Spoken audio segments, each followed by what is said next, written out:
Hi, thank you so much for joining us for another episode of Midlife at the Mailbox. I'm Amy Alexander, and on the other mic is Denise Rabat.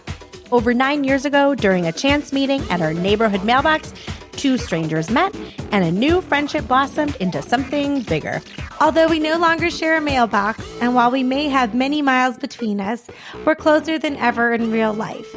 This chance meeting in our neighborhood mailbox inspired a friendship, a business relationship, and 3 seasons of a podcast. Welcome, Midlife Maven. If this is your first episode tuning into our podcast, we're so thrilled you found us, and we highly recommend starting this journey with us at the very beginning. You see, we have designed this season specifically to guide you step by step to rediscover your purpose and passion in order to fully blossom as a Maven in your midlife. Therefore, we encourage you to pause right here and hop back to episode 1 so that you could follow the progressive roadmap we have created just for you over the coming shows. Rest assured, the insights and aha moments in every episode will compound to help you take ownership of writing your next chapter. Simply search for Midlife at the Mailbox to start at our origin story, or click on the very first episode of Season 3 under our podcast name. Get ready to transform how you approach your midlife and beyond. Now, let's assume you completed step 1 with a partner, and now you've got 2 to 3 themes from sharing your origin story with that partner that you're really, really stoked to explore. This isn't that was a hard step you just completed if you did it, right? Or if you're thinking about doing it, knowing that once you get to step 2, there's a little bit of fun. There is a fun. We always fun. We always like to splice in a little fun. This doesn't have to feel clinical. This shouldn't feel correct. Clinical, to be honest. It should be fun. We like fun. F-U-N. By spelling fun, it makes it way more fun. So what do you do with it, right? And this is really can be the fun part of your journey, right, Amy? Yeah. I mean, this is where you can try things, Connect with people. Yeah, get uncomfortable and to get comfortable. A lot of times that is necessary and it's not always fun, but it can lead to really productive things along the way. So how do you go about doing this, right? Yes, Denise, tell us. How do you do this? So a lot of this is still part of what I would consider thinking work, but it's a little bit more interactive as well. So the inevitable thinking work. Right. The internal work, right? So first and foremost, I highly encourage you to schedule time with yourself to think about these things. Put 15 minutes on your phone calendar twice a week. And by putting in your calendar really makes it a little bit more real, right? A little bit more visible, trying to make that invisible visible. That's really what this process is all about. So by doing this and having this alone time, it could even be in your car right before you start your commute for the day. And really think about where you best think. Yes. Do you think well in the shower? Do you think well, as you're saying, in your car? Are you a runner and you think best when you're on the trail?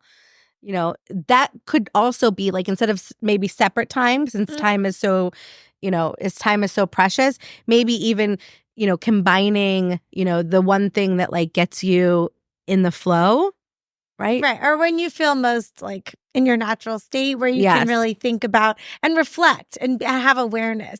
And so by putting your, some time aside on your phone twice a week was what I'd say to get you going, especially in those earlier days when you're, you're really excited because you did that partner exercise and now you've got some things you want to do some action about. So I do that. And think about when you're self-reflecting, especially coming out of those themes, what moments have brought you joy, pride, and purpose along the way when you were doing those things or thinking about those things. What values come out of that? What matters most to you? Where are your best thinking times? How do you schedule that time? Me? Yeah. Personally, I would say it's after I drop my kids, weekdays, after I drop my kids off at school, there is a lull in the day. It's a quiet time. I can do that. A lot of times I meditate during that time, but lately, I should be doing some more meditating, but I have been spending more time on my business. So that self-reflection time that I dedicate and carve out during that after drop-off time, Monday through Friday, has really helped me to get more focused. Yeah, ungrowing DR. Yeah. Denise for career coaching and, just spending more time on fine tuning my process and my audience and thinking that through. And of course, I've done the Find Your Why a couple different times in my life. So this is not the first time I'm doing it. I mean, I did it back in 2008 when I was working in sales operations and sales communications. And I said, I can't do this forever. It's not that interesting. I liked it, but it wasn't that interesting. I love the people I work with. The company I worked with was really supportive and allowed me to grow. But I kept thinking, people always ask me to help them on their resume. Or my brother's always calling me, asking me about how interview tips. Or like even in 2008, LinkedIn was in its nascent stages. But, should I get on LinkedIn? What should I do? And so I thought, what if I studied that? And I did that. And, it didn't look as clean as I'm telling you in this neat exercise. Correct. But, I was finding my why a bit clumsily, but I did. Yeah. And so I ended up getting my master's, having my company pay for my master's. So they did reimburse me to get my master's in career counseling, San Jose State, which was completely opposite of what I was doing. But just goes to show that I asked and I was a good employee, I think, and they delivered and I did. I got my master's paid for. Through multiple rounds of layoffs, you kept your job. So there you go. I survived that. So at any rate, just finding some time to think about that and really putting some purpose with that. Time is important. Or even just start meditating if you want to during that time. But it's you time, and then you kind of get used to carving that out for yourself. But that's what I'd say, as you start to explore. Could even be reviving an abandoned passion. Anything like that could really be. Yeah, I've started pre-COVID. I love Pilates Reformer. And so pre-COVID, I did a ton of Pilates Reformer. There was a great studio that opened near the house, and then they went virtual. I'm like, well, I'm not doing Pilates virtually, and that was definitely not happening. I'm just going to walk if I can leave my house. And recently, I've rediscovered a great local studio, so I've got back on the Reformer. And, even after being gone for a few days, knowing that when I get back into town and then, the next day after I travel, it's always a crazy day. I still put it on the calendar to go. I'm like, we're going to be walking a lot. We're going to be eating. I'm hooked. And so it was on the calendar for Friday to go. And I'm super excited to be there. But there's just certain things. It's so hard, but it just makes it's just a great workout, well, and I feel better. Yeah, you like it. Yeah. I mean, I tried my first Reformer class recently. Tina Williams over in Fresno has a great little studio. She's a former speaker at the women's conference with me. Reform Pilates if we're doing these shout outs and Wilmette, Illinois. She's a listener too. Hi, Tina. I mean, so there's that. So reviving those little passions, just kind of getting you time for you. And a lot of times that just allows you to think more about why is it you're here? What do you want to do? What was I made for? Right. Which is that famous line that speaks to my soul from the Barbie movie and the Billie Eilish song. It's a beautiful song for many reasons. Not only is it performed beautifully, but the lyrics just, they dig deep. They just get you. They dig deep. But, I think we went a little deep there. However, time with yourself, number one. Number two would be to research this idea or topic or interest that you have online, right? And learn more about it. And there's so many ways to learn more about this, whether it's through books. So, pick up a book about this topic. The library is a really amazing resource. Yeah, we've all been using our libraries more, and that might sound very 1989. However, libraries have modernized themselves. And there are so many opportunities at your local library. I know in our area, they have multiple programs that go on each quarter. They bring in speakers. I've spoken. You can learn so much, and it costs you $0, except for, at least in our area, it's the taxpayer money that you're paying for your library. But there's no fee to use. There's no out-of-pocket, essentially, fee to use your library. And their online resources, direct a lot of clients for LinkedIn. Ton of untapped resources. There's great marketing resources. Most public libraries in major cities that I've seen, New York, Los Angeles, they offer LinkedIn Learning, for example, as a free service if you go online and set up for an online account through your library, which is also, it's no charge. You can get LinkedIn Learning, which actually has a cost on LinkedIn. So job seekers out there, people that want to learn more about a topic, whether it's about a particular industry or career change or any topic really, like you can go on LinkedIn Learning and get these sessions for free through your library from an expert. Yep. They also offer, if you are a small business and you are looking for like small business coaching, I know my library in Glenview, there's small business coaches that will work with you for free. So if you're in a position that you can't afford to work with somebody, there are people out there that you can schedule time with and work with. One of the coolest classes, if I could say cool about, a class I took at the library, but it really was. It was all about how you can, the databases, like if you're a business owner and you are looking to send a mail piece and you don't want to use one of the direct mail like service companies, there are lists that you can tap into they're the same lists and databases that you can get that these guys use, that you have to pay, hundreds of dollars for, thousands of dollars for. And so there's so many opportunities that you can tap into. Or even the books, library. right? Yeah. I mean, we talk a lot about Simon Sinek's book. I know 100% for sure, since it's like so widely published, that everyone can get a free copy or a digital copy through their library. So Finding Your Why or Starting with Why by Simon Sinek, which really is the base for what we're talking about here, and how to become the Maven of your midlife, can be found there. So so I highly encourage that. And then, of course, looking at community groups and events, just immersing yourself, right? If you are interested in, like, for example, my aunt is the president or vice president.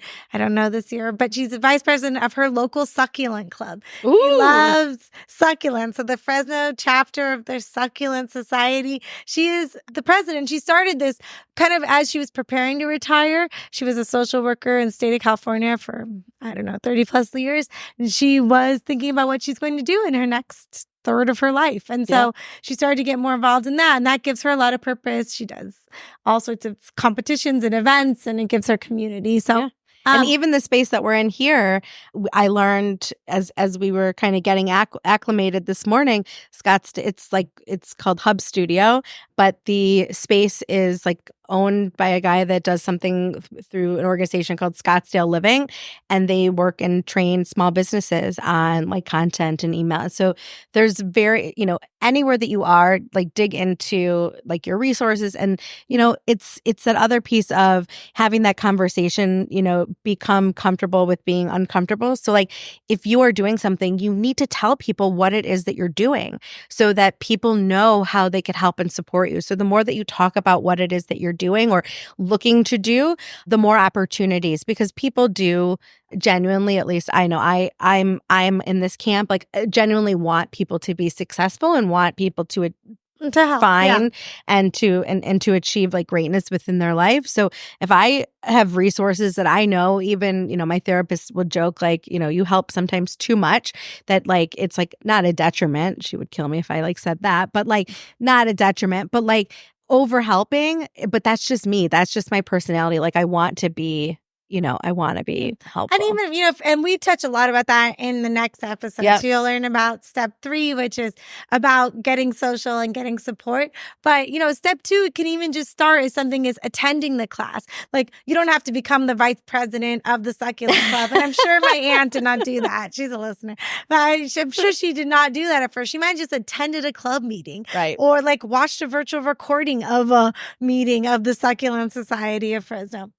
But at least, she could go, now you could go buy that succulent and know what to do to care for and it. seeing if she, if she likes it. So those are just some things. I mean, we're already talking about revisiting hobbies and creative outlets or career dreams that you had kind of set aside over the years. I mean, midlife is classic for that. When you become sandwiched, right, which we've talked a lot about, like, when you're taking care of others, whether it's elders or younger children or people, you often kind of forget or your needs and wants and dreams might have been put to the wayside because you are busy caretaking or caregiving. And so this could be a time because to revisit that, because, we talked about if not now, when, and that is like ultimately true. It's now. It's just starting. Yeah. Just starting now. And even just a small step. But maybe you would go to a succulent meeting and you're like, it's not for me, but at least you tried and you knew, and you could kind of check off succulents. Yep. Not for me. Right. Not for me. Mike and I always joke about like the bucket list things. So what did we do? Oh, when we were in LA over the New Year, we went to the Rose Bowl, like the floats. So like after the Rose Bowl, they like put all the floats on display and it's really cool. I would go back because I enjoy flowers and I enjoy looking at that. But my boys were like, check, we did that. So, but if you don't go and experience it, that you don't know. And that's the big piece here is that, put yourself out there, get yourself a little uncomfortable. And, I think the other piece is that these steps, finding your why, finding your purpose in midlife doesn't necessarily always just have to be career or, exactly. Business driven. There's certainly components of that in both of what we're talking about, but it also could just be in discovering like a new passion. Over Christmas, I started playing pickleball for the first time. Everybody's talking about pickleball, and I'm like, what the heck is so great about pickleball? But a month later for my birthday, I had my own pickleball racket and hot pink balls for hot pink pickleballs for A2 sales and marketing, because it was just super, super fun. And now it's another thing that like I can do and enjoy with my family and even friends, part of my networking group. That's going to be I feel like a big thing, going, progressing that into the springtime and summer in Chicago is that the weather will be fine and beautiful, that we could get out and play pickle. Sure, you believe that. I do believe that. It will be. It was 65 degrees like 2 days ago. And then there were tornadoes and it was 25. If you guys forgot, I lived in Chicago for 16 months, but I've been a native Californian. And I will say there was 1 month out of the year with good weather. That was September. That was it. She was there like a year and a half, through the winter. I give the weather a hard time. But it actually has been very mild. But anyways, you didn't come here for the weather. But I will say, like going back to my pickleball piece, is that is something that besides my family, I can play. There's a number of ladies that are friends in my community, like from my son's hockey team that I've discovered like to play, and a bunch of ladies from my networking group that are very much enjoy. So when you have these people in your corner that, beyond just, from like the work, but maybe in life they could start to like support, they are interested in, meeting you on the court. And it's just another way to continue to build layers and get to know people. Right. And just to look for that more feeling of alive or thriving. And, a lot of times my coaching clients will come to me and say, they feel like their job is the reason that that they might not be. So many people might not be feeling, completely fulfilled or unhappy or unsatisfied, dissatisfied.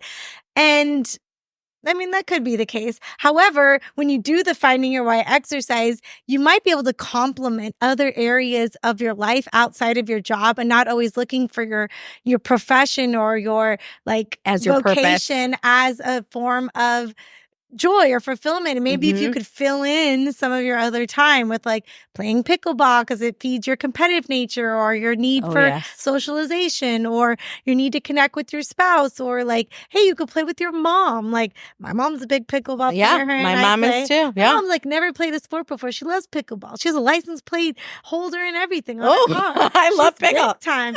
But she goes out and she wants to do that. I've never seen that side of my mom.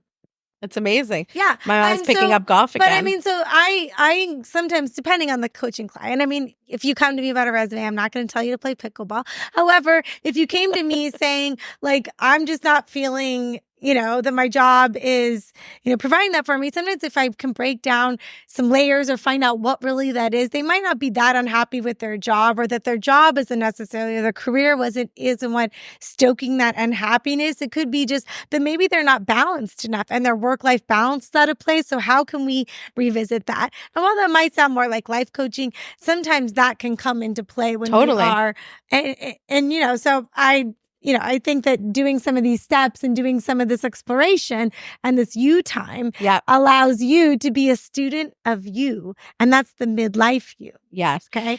So that's what we're really talking about here, right? Taking stock and note of what moves you, what motivates you, what delights you. I love that word, delights. Yes. And I would say that the same, being that student of you is the same as like what you could be doing in terms of like the content development for like a particular business or what you want to put out about yourself, right? So, if you're younger and you're listening, and you spent decades putting your drinking pictures up on the internet and, they're still there following around, I'm so sorry. But, what you could start to do is showcase what you do outside of your work, because your work should not be the only thing that's bringing you purpose in your life. And so finding things that do fulfill that vitality in your life and do make you feel full is something that obviously, as we've talked about for 3 seasons, is something that's super important. Yeah. And I mean, that goes to be true too about your professional brand. Yeah. Like on LinkedIn, for example, like there's some people there's one gentleman I worked with, he worked in telecom customer support. So cable, like basic cable service, in-home cable service, customer support, almost his entire career. He was laid off after 30 years of a long time career. And he really didn't know what to do with himself. He needed to find another job. And we were working on his brand, like what he was really good at. And he's like, I used to, talking all about his customer service and mentoring. And then he's like, he shared with me that he had a green egg barbecue, those specialized barbecues or green egg. And he was like, he's a master griller. Oh. And what he would do for his team, because a lot of times people that install cable services, this might have been their first job out of high school, or, they come from differing backgrounds. And he would bring them all together with these barbecues, okay, in Northern California.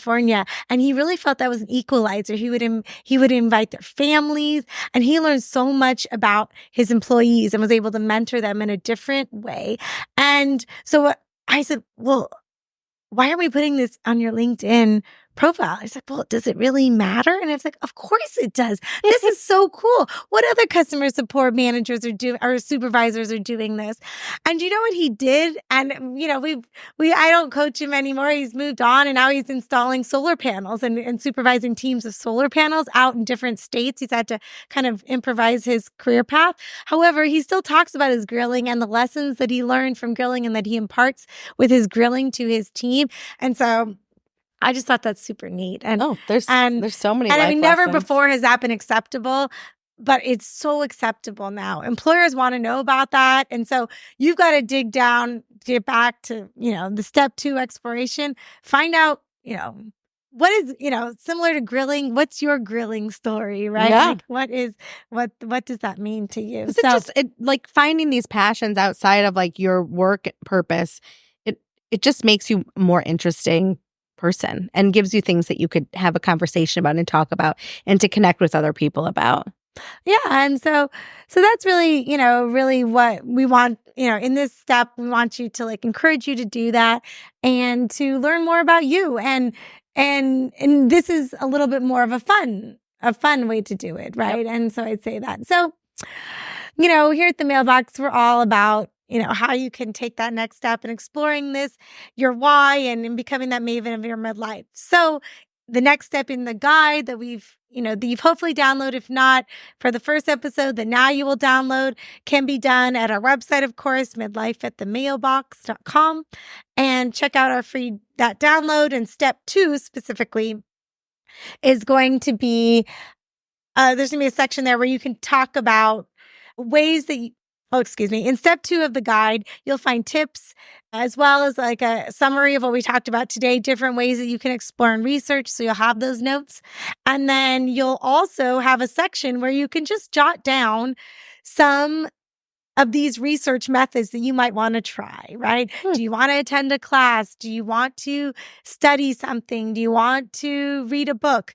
Just write 2 reasons or 2 things that you want, research methods that you want to do in your journey of becoming the midlife maven, and write those down, because when you make something invisible visible, it's so powerful. So you'll have some time there to jot those down in this next step of this process. So lastly, If you want to reach out on social too, you could comment guide on any of our posts or any of our social channels at Midlife at the Mailbox on Instagram or Amplified by A2 with Amy and at Denise Rabat on Instagram for both of us. And we will send you that guide right away. And thanks, Amy. This was fun. This was fun. And we'll see you next week. Bye-bye. Bye. That's a wrap for this week's step on becoming a Maven in your midlife. Throughout this season, our goal is to provide you with actionable tips on becoming the expert of your own midlife journey. We hope this episode leaves you feeling encouraged and full of positive energy. Every Monday, catch us live on Instagram at Midlife at the Mailbox, where we share our midlife moments. Be sure to follow our show and add us to your favorites so you never miss any of our content. Hold up, wait. Before you go, please take a moment to leave us a rating wherever you get your podcasts and consider sharing our show with your favorite midlife bestie. Positive ratings and shares help more people like you discover our show. Please check out our show notes for episode highlights and sign up for our email list to receive our exclusive Maven guide. We'd love to hear from you, our amazing Mailbox family. Follow our show on Instagram or Facebook at Midlife at the Mailbox or send us a message in our DMs. You can follow Amy directly at Amplify by A2 and Denise, that's Denise with a Y, thanks Mom, at Denise Rabat. Your feedback is always appreciated. See you at the Mailbox.